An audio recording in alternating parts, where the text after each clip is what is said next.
Hello, and welcome back to Voices of Student Success, Inside Higher Ed's podcast series on student retention, engagement, and graduation strategies. I'm your host, Ashley Maureiter, Student Success Reporter for Inside Higher Ed. Thanks for joining us today. This series is a companion to our Student Success newsletter, a weekday publication that provides ideas and inspiration for higher education practitioners who work in or care about student success.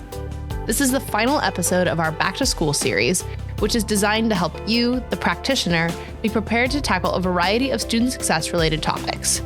Over the past 8 weeks, we've covered basic needs and security, career readiness in the classroom, improving the first-year seminar, and raising up mentors on college campuses, among other ideas.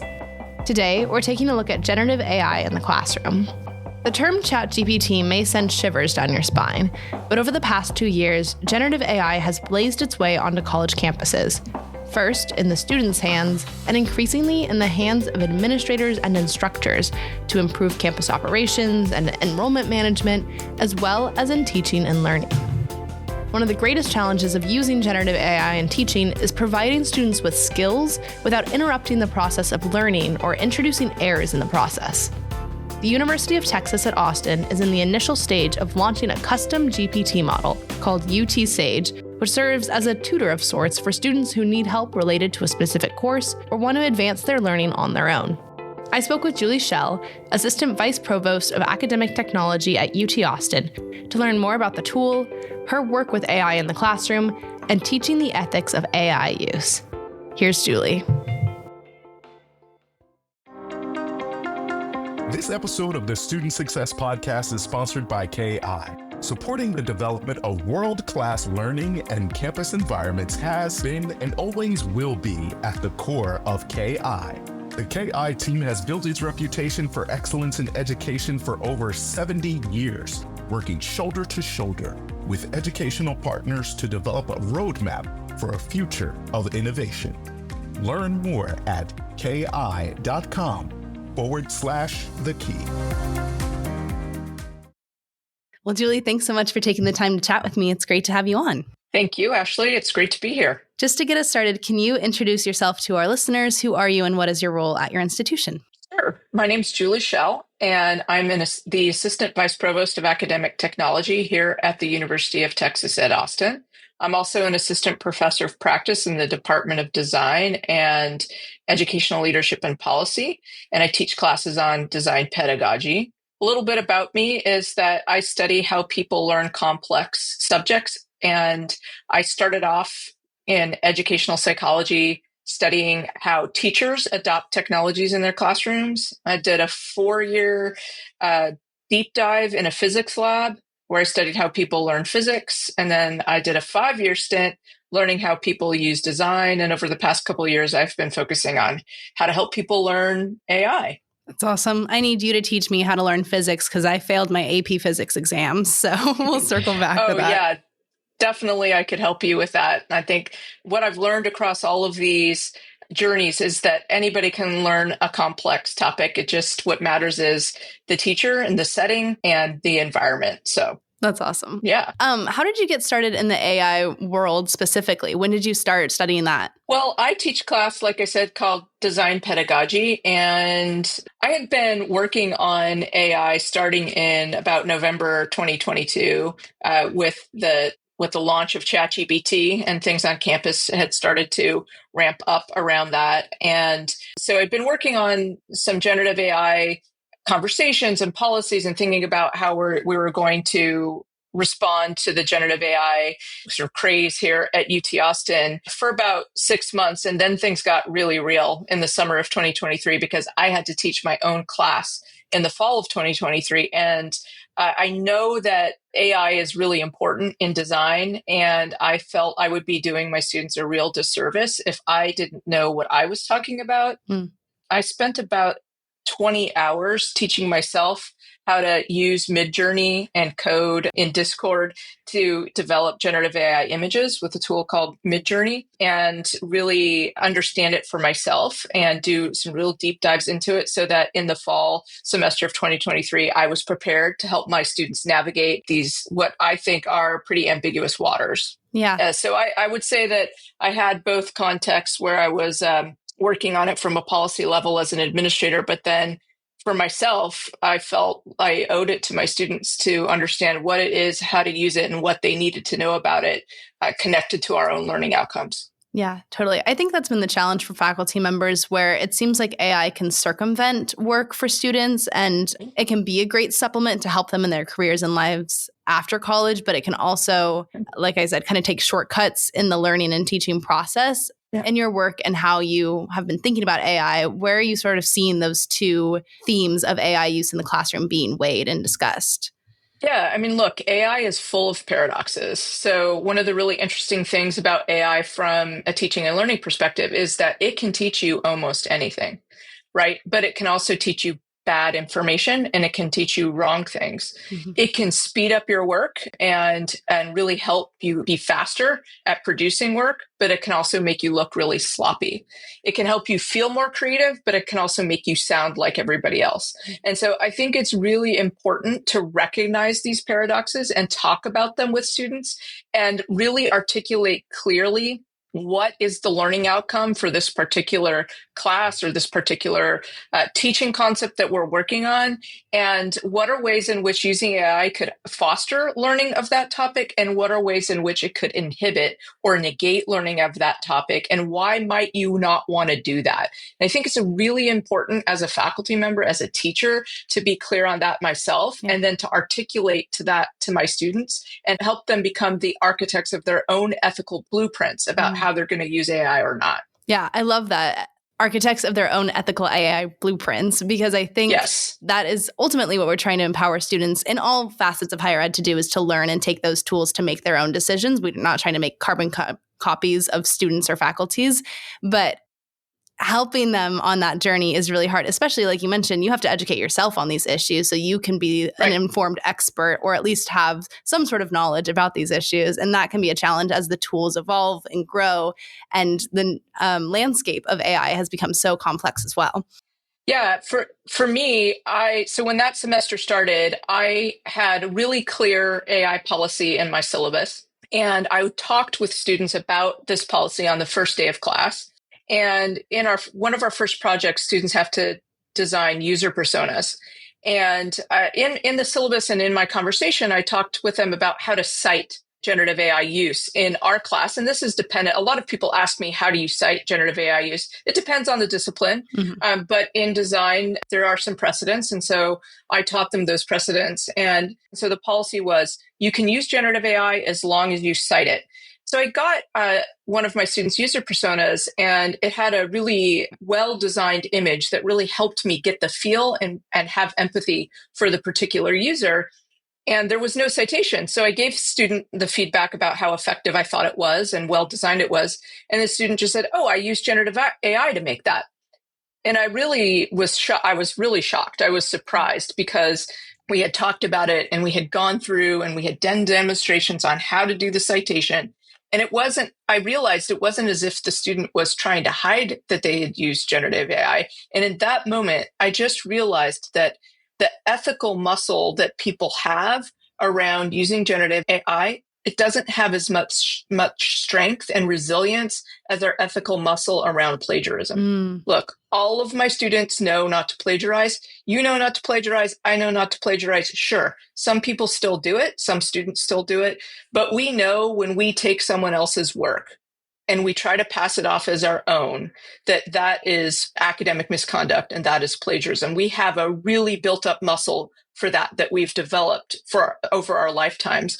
But with generative AI, I don't think that ethical muscle is built up in the same ways. And so I believe as a teacher, it's my job to see academic integrity as a process and to approach that with curiosity and to ask, why was that still confusing? what can I do to help that student understand where did things go wrong? And we had a conversation about it and it worked out really well. And I think that if you look at things that students are saying right now, you'll see that 70% really do want to have AI in their classes as part of their lessons and as part of the instruction that they're receiving. But what they care about is learning how to engage with the ethics of AI. I don't think they need to know how to use the practical aspects of AI, but they want to know how to use it responsibly and ethically. And so for me, that was in a really important moment. And it's shaped what I'm doing, both as a teacher, but as well as what I'm doing as a person responsible for guidance around AI implementation and teaching and learning here at UT Austin. Yeah, I love that. And I think that's a good transition into sort of the larger institutional efforts that you all are making around AI. So you have this new, is tool the right word, UT Sage, that you all implemented. Can you kind of give us the story behind that? Where did this come from? Sure. So I was, as you've probably been able to tell, I like to experiment a lot, and I really like to try to learn something that I've never been exposed to. I try to teach it to myself first because I'm interested in how people learn complex things, right? And so when the custom GPTs became available, within the second that they were available for public use, I built a custom GPT. And I built the custom GPT to do something that I teach in my class, which is how to write a good learning outcome. And when I saw what it produced, I literally shot back from my desk and I thought, this is going to change. This is going to change everything. Wow. And I immediately sent the GPT to my boss and he was like, okay, we're onto something here. So from that moment, we started thinking about how we could empower other educators across the university to develop these custom tutors to help students work through. We're focused on our topics that they often struggle with or that they find difficult. And from that, Sage was born. And I can walk you through a little bit more about what Sage does and how Sage is unique and not just a regular custom GPT that you might find on one of the various tools that are available. Well, yeah, please just tell us more. Sure. So I think I'll start with thinking about, you had asked the question about what are ways that generative AI might further learning and what are ways that it might negate it.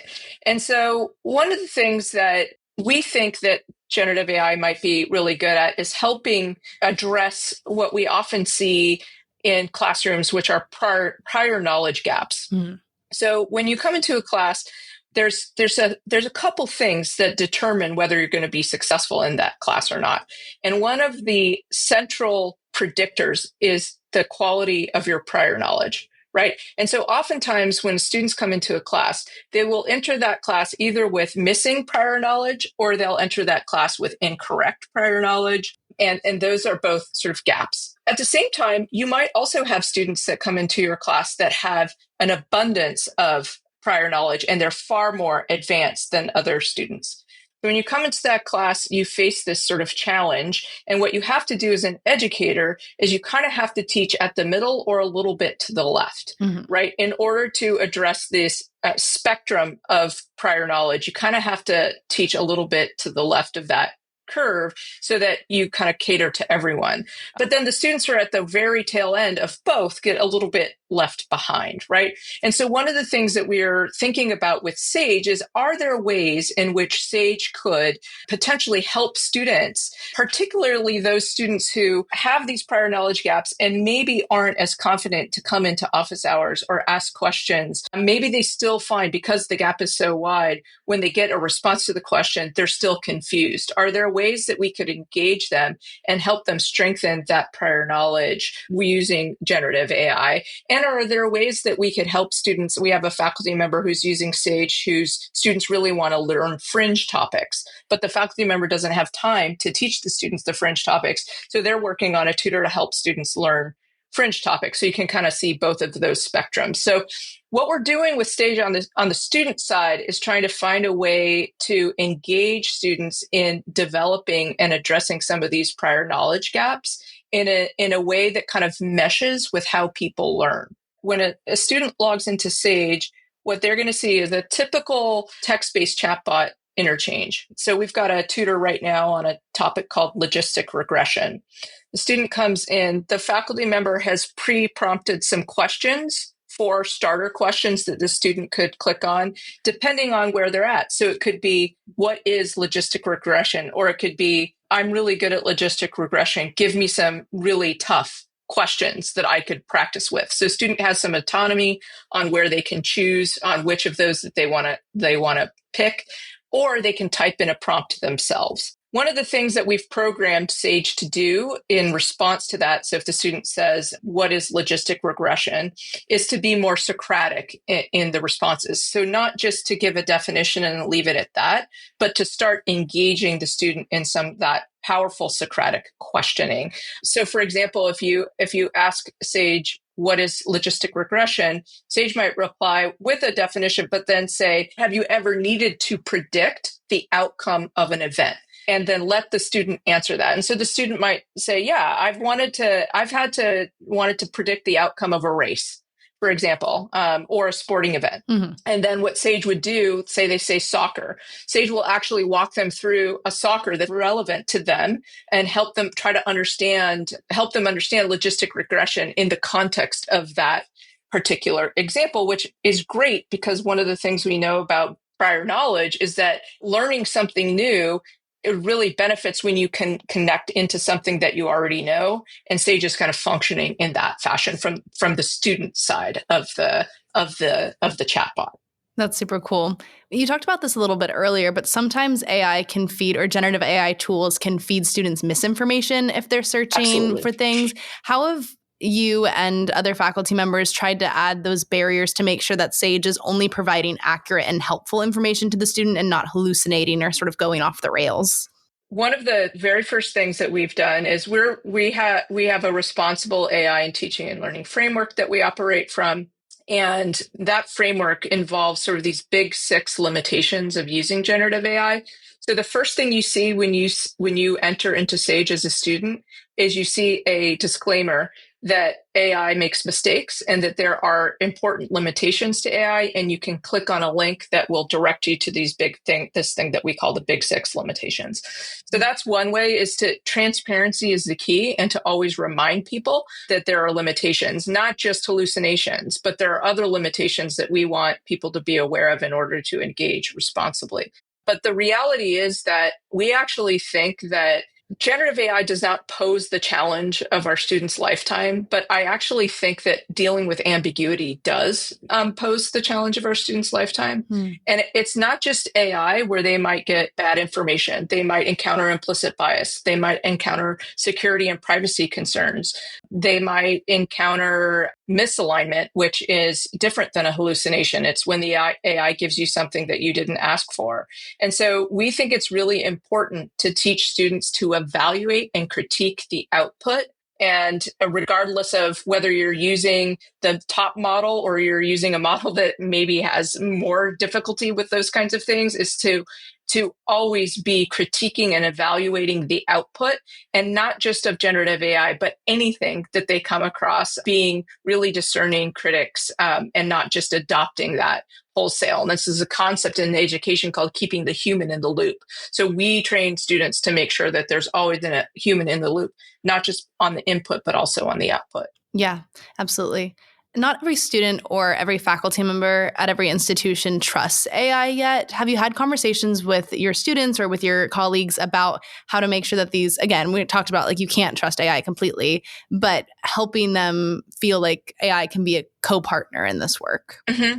I definitely think there's a spectrum of readiness for using generative AI in institutions among students and faculty. And I think it's really important to meet people where they're at. I actually think it's pretty healthy to not have full trust in generative AI. I think that's really important. It means that you're actually at a higher level of readiness. Mm-hmm. We call this being AI forward and being AI responsible. So we want people to use the tools, but we want to use them in a way that has clear awareness of these big 6 limitations. But one of the best things that you can do is to experiment. So whether you're an AI skeptic, or you're anti-AI, you're AI agnostic, you're AI forward, you're AI experimental, the best thing to do is to use generative AI for at least 15 to 20 hours And I'll tell you, when you start to do that, you will have an awareness. So the first hour or so, I'm sure you experienced this yourself, Ashley, but when you first started using it, I know when I first started using it, it's so seductive. Mm-hmm. I was at a family event and I was so enthralled with using Midjourney to produce images that I basically told my family, I've got a work call that I have to do. So I'm going to be a couple hours. And I just went into the back room and I just kept producing images and using Midjourney to do this because it's so seductive and so amazing. But after about 15 to 20 hours, you should come to a huge insight, which is that, and this is what I want every student and every faculty member to know, but really the students is, it is not better than you. Mm-hmm.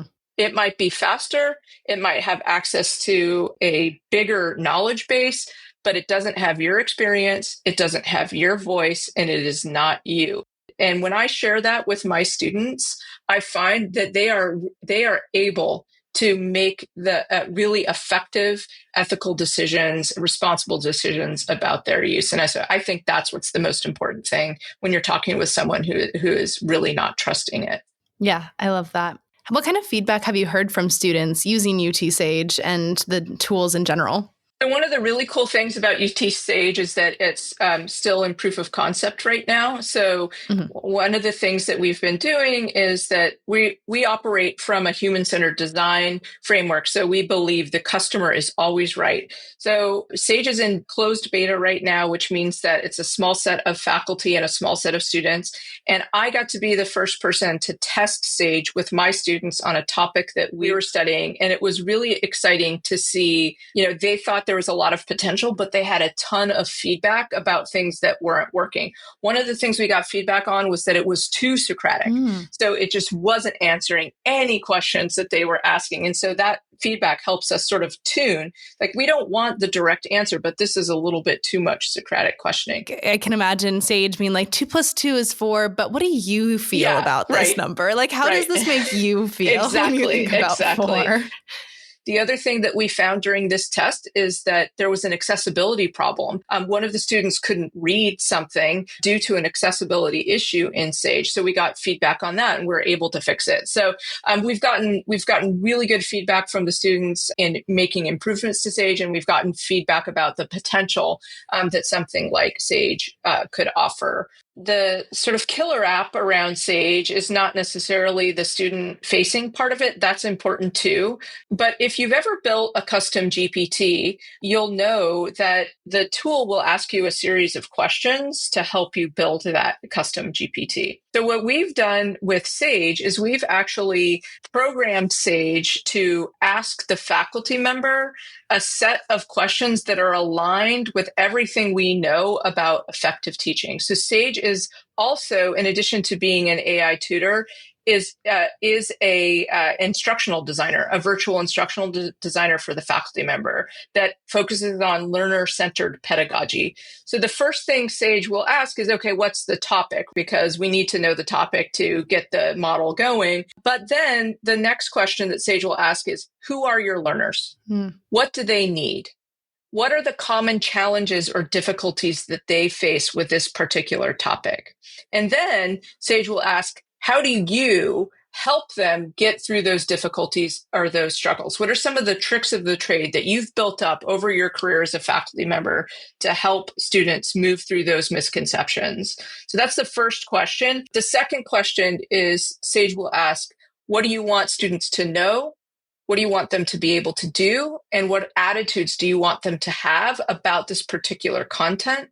And then Sage will ask, how are you going to assess? So how should I know whether the student is able to do those things? And then finally, Sage will ask for resources. So faculty member could upload lecture notes, or they could upload a reading. And we're working on being able to upload other types of media in the future. So I think that is something that's really special about Sage, is that it operates as a virtual instructional designer that's sort of baked in key principles of learner-centered pedagogy. Yeah, I love that. It's almost like you're training Sage to be a TA and to know sort of what the faculty knows and how they teach. Yeah, and that's a great analogy because just like any TA, Sage isn't going to have the same knowledge as the faculty member is going to have, but they're going to be custom trained by the faculty member themselves. Yeah, that's awesome. When it comes to future goals with teaching with generative AI or learning alongside Gen AI, where do you see in your crystal ball things moving, or what are your hopes? So my real hope is that we get a real firm understanding about what responsible AI use is for teaching and learning. I think we need to be really transparent and clear about how to use generative AI in ways that protect our students' privacy, that protects their security, that protects their intellectual property rights, and also encourage and support academic integrity. And so I think that once we get the responsible AI framework for teaching and learning in place and solid at our institutions, then I think we can move to a place where we're using generative AI to further learning, like filling prior knowledge gaps. Another thing that generative AI can be really good for is helping you engage in metacognition. A lot of people think metacognition is just thinking about your thinking, but it's way more than that. Metacognition is really gaining awareness of your learning state. So if the topic is logistic regression, prompting you to try to take a moment to figure out where you're at. Like when it comes to logistic regression, are you at a 0 or are you at a 10, right? Well, I'll tell you, I'm like at a 1 right now on logistic regression. -5 personally. Yeah, right. Exactly. So if we can use generative AI to do things that we know from 100 years that are like these really potent ingredients in learning science, and we can get that into a tool like Sage or other generative AI tools that can promote these really effective behaviors like engaging in metacognition, because what happens next after you become aware of your learning state, that you will then self-direct. Most students will then self-direct or self-regulate their learning, which is really the holy grail, right? If you can self-direct and self-regulate your learning, then you're going to be a successful learner. So I think that the future for me in using a tool like Sage or generative AI is really tuning it to be aligned with the ways in which it meshes with how people learn, rather than in the ways in which it could negate how people learn. And I think that's a really, it's a personal and disciplinarily dependent decision. Yeah.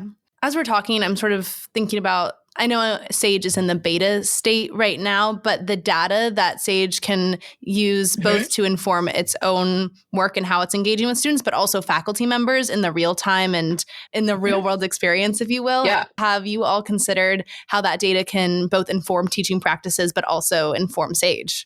Yeah, definitely. So one of the things that we'd love to do, so this is a feature request, and maybe by saying it now, the tech team will really want to do it. But one of the things we'd really like to do is be able to give the instructor like a heat map or a report of the areas in which the students are finding confusion or they're particularly finding difficult. So that's sort of a wish that we have, so that the faculty member can spend time during class working on those more complex needs with the students face to face.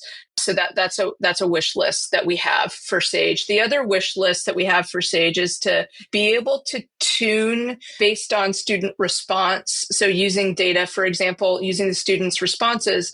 Let's say that you have a student that's asking a question about logistic regression that's just, they keep asking for examples, and Sage gives them example 1. And then the students, I don't really understand that. Can you give me another example? And the student says, well, is it like this? Can Sage turn to start to be more empathic when the student is demonstrating that they're struggling and showing a lot of confusion? And on the other side of the coin, if the student is really getting it and can tackle anything that Sage throws at it, can Sage potentially become more challenging? And I don't mean from a personality standpoint. I mean from a topic standpoint, like a challenging instructor and giving the student those sort of harder tasks to be able to achieve. And so I think using the input that the students deliver, those are two of the things that we're thinking about wanting to do. Yeah, it seems like it would be a little complex to code, but would be super engaging and exciting for the student to be able to sort of see those pathways it diverges on. Definitely. And then nobody gets left behind either. And I think that's what's really exciting about it. Yeah. I love that this is something I think often when we talk about these generative AI tools or accessible resources, we're thinking about the student that's struggling on their own. But I also love the idea that it can be for the overachiever who wants to just keep digging into it and really has enthusiasm for it. They don't need to find that on their own. They can use these tools to continue learning, because that's what we want, is for our learners to keep learning. Absolutely. And one of the things that I always coach my students on, and actually when I do have a couple generative AI lesson plans that I've developed and that I use, is I always use a mixed method approach. So for example, in my class, students have to write a statement of teaching philosophy, but they've never heard of what that is. They don't know what that is. They've never seen one before. It's kind of confusing. What's the difference between a statement of teaching philosophy and a cover letter? It can get confusing. And so one of the things that I have students do is use generative AI to help start build up some of that prior knowledge, but then actually do primary research and secondary research that they would normally do with respectable resources, and then compare and contrast to develop that really sticky knowledge that I want them to have. So I think for students who are really advanced, they will naturally take that advanced mixed methods approach. And we want to encourage all students to do that. Yeah, that's awesome. Well, I could talk to you all day about this, but we don't have all that kind of time. So Julie, thank you so much for chatting with me. It was great learning from you. Thank you so much, Ashley. It was great being here. And a very big thank you to our listeners for joining us today for this episode of Voices of Student Success. I'm putting a bow on our Voices of Student Success series for the holiday season, but don't worry, I'll be back in January. For now, that's all for this episode. I'm Ashley Marreter, and I'll see you real soon.